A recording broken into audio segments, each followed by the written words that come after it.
O que a Bíblia diz sobre divórcio e novo casamento? Responderemos a essa pergunta hoje no Dogmático.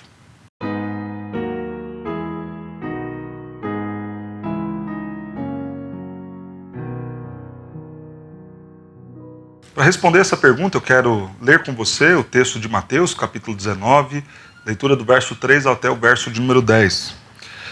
Vieram a ele alguns fariseus e o experimentavam, perguntando: é lícito ao marido repudiar a sua mulher por qualquer motivo? Então respondeu ele: não tendes lido que o Criador, desde o princípio, fez homem e mulher, e disse: por esta causa deixará o homem pai e mãe, e se unirá à sua mulher, tornando-se os dois uma só carne? De modo que já não são mais dois, porém uma só carne. Portanto, o que Deus ajuntou, não o separe o homem. Replicaram-lhe: por que mandou então Moisés dar carta de divórcio e repudiar? Respondeu-lhes Jesus: por causa da dureza do vosso coração é que Moisés vos permitiu repudiar vossa mulher. Entretanto, não foi assim desde o princípio. Eu, porém, vos digo que quem repudiar sua mulher, não sendo por causa de relações sexuais ilícitas, e casar com outra, comete adultério. E o que casar com a repudiada, comete adultério.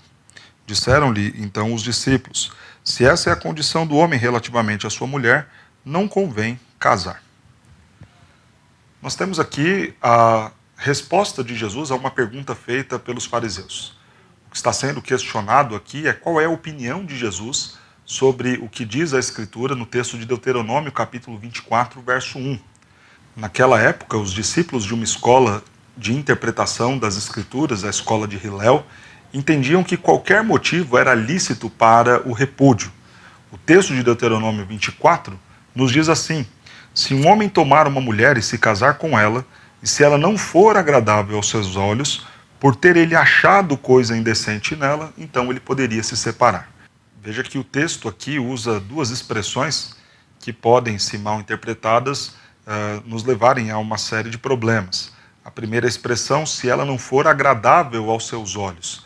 Quantos são aqueles, então, que pensam acerca da condição estética, física da mulher, já ser motivo para se divorciar ou qualquer outra dificuldade no relacionamento com ela, porque também o texto diz, né, por ter achado coisa indecente nela? Pois bem, essa era a forma de interpretar da escola de Hillel. Qualquer mínima situação que incomodasse o marido, na interpretação desses, já era motivo para se divorciar.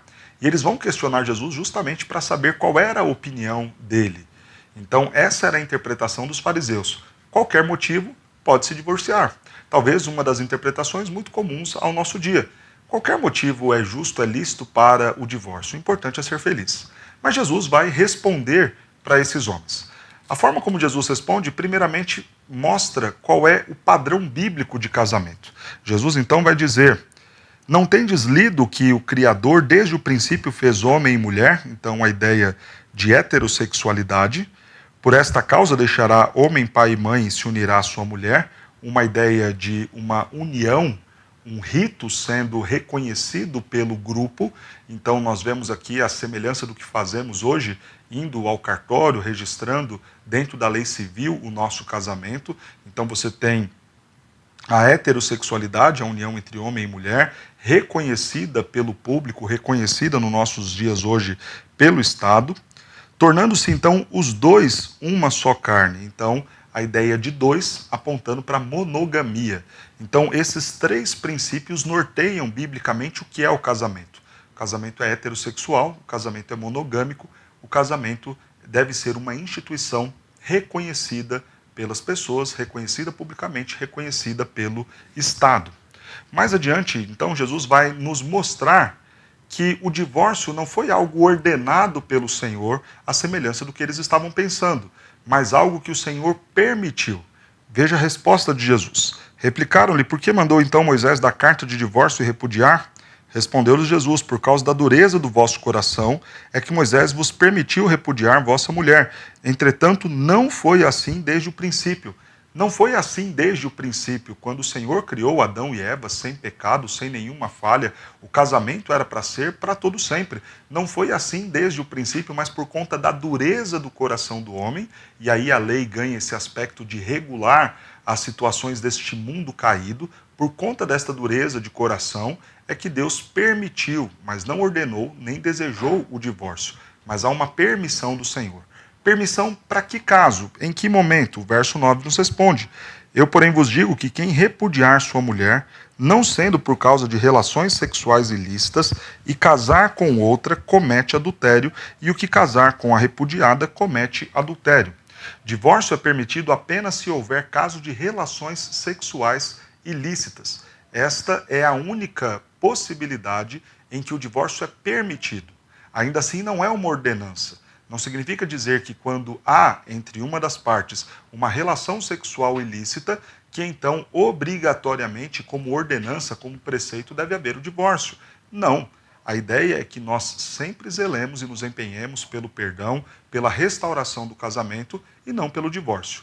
Mas ainda assim, por conta da dureza do coração do homem, não é o desejado, mas é permitido pelo Senhor a possibilidade do divórcio, mas apenas em uma circunstância: se houver caso de relação sexual ilícita.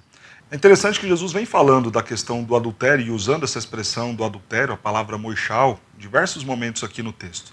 Mas especificamente para falar do motivo que cabe o divórcio, Jesus usa a palavra porneia, que nos foi traduzido como qualquer relação sexual ilícita.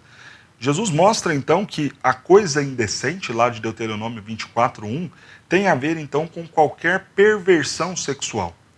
Nós estamos falando de um período em que, pelo costume helenístico, você já tinha muitas práticas sexuais indecorosas: pedofilia, homossexualismo, zoofilia e tantas práticas sexuais ilícitas, desonrosas, que eram ofensivas à santidade de Deus e também ofensivas à santidade do que é o matrimônio. Mas é claro, o adultério também é uma relação sexual ilícita, porque o lícito no casamento é o marido e a sua esposa, e obviamente uma terceira pessoa na relação é algo ilícito, uma vez que a monogamia é o padrão de Deus para o casamento. Mas veja que em nossos dias, onde há muitos casos de pornografia, de sexo virtual e tantas outras práticas indecentes, é bom que nós consideremos um pouquinho a santidade do nosso casamento e valorizemos o nosso cônjuge e o leito sem mácula, conforme recomenda a Escritura. E aí é justamente neste contexto onde o divórcio se dá por uma relação sexual ilícita, pornografia, homossexualidade, pedofilia e tantas outras práticas sexuais contrárias à Escritura e, obviamente, o adultério também, é dentro desse contexto que o divórcio é permitido e a pessoa que se divorciou pode, então, casar-se com outra.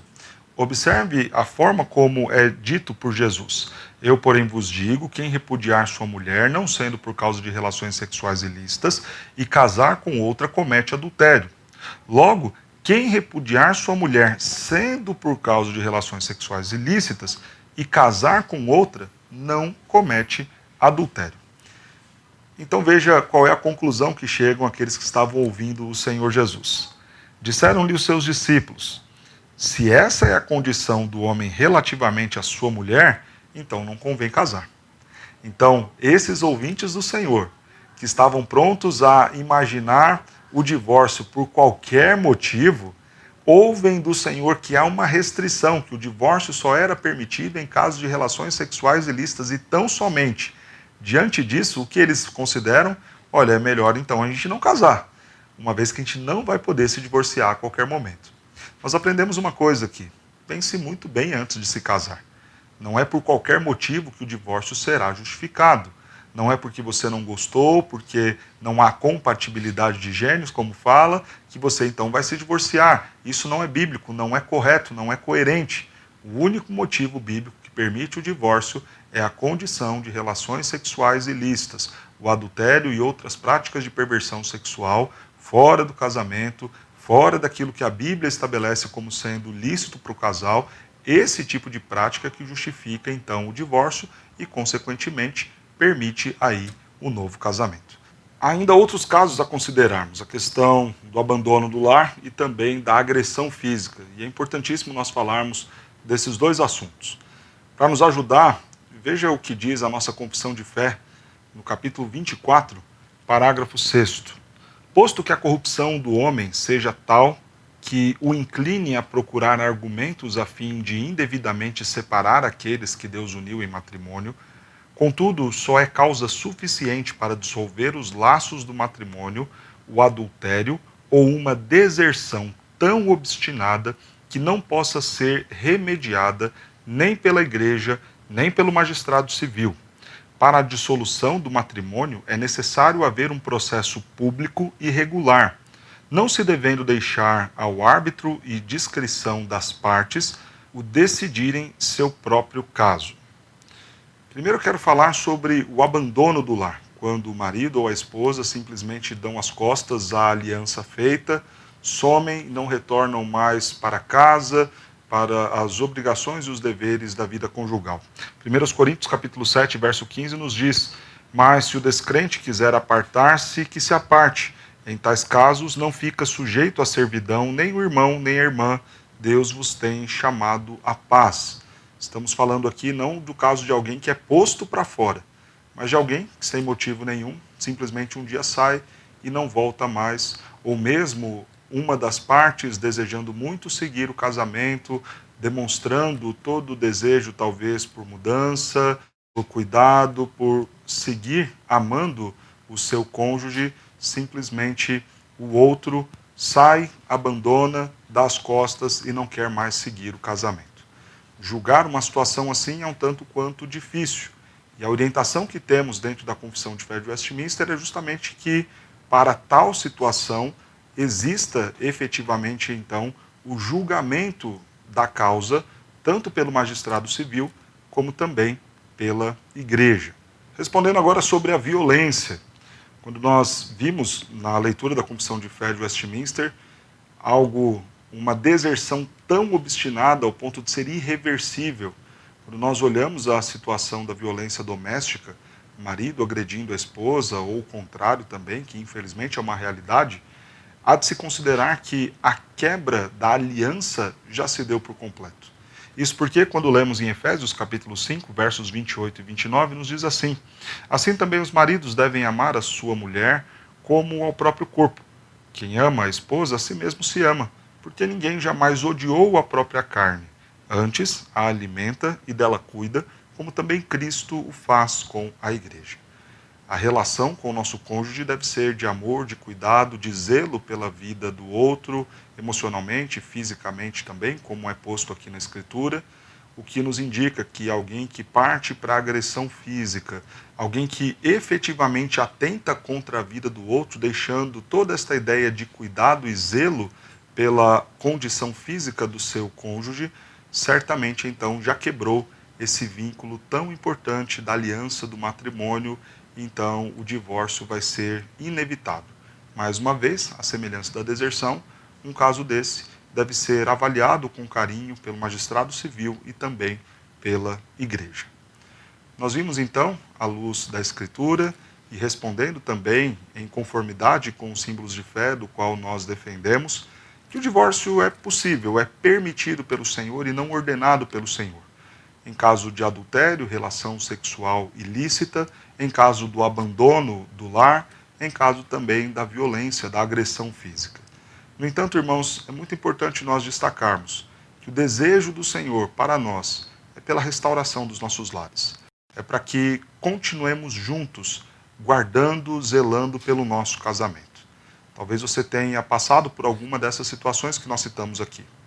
As marcas, as dores são profundas. Mas ore pedindo para que o Senhor mude esta realidade da dureza do nosso coração, do seu coração, e te ajude a caminhar em direção à restauração do seu lar. Se de forma última isto for impossível, que você leve a situação para a igreja, para que os seus irmãos em Cristo te ajudem a chegar na melhor solução, sem romper com os princípios da Escritura, e então que o próprio Deus possa te auxiliar na retomada da sua vida depois da situação do divórcio. Que o Senhor te abençoe, guarde e preserve o seu casamento para a honra e glória dele.